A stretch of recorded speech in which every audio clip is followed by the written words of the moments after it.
喺70、80年代嘅香港，當時工廠林立，而且當時有好多自己友喺工廠做嘢。由於當代智障自閉相關嘅知識不足，加上當時因好多自己友喺工廠做嘢，而令當時工作嘅工友對自己友有一定程度嘅認識，以及有工作能力。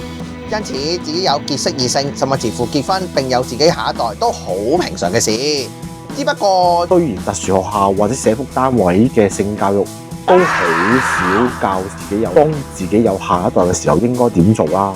但係相對上，我認識嗰啲都係有一定能力嘅自己友嚟嘅。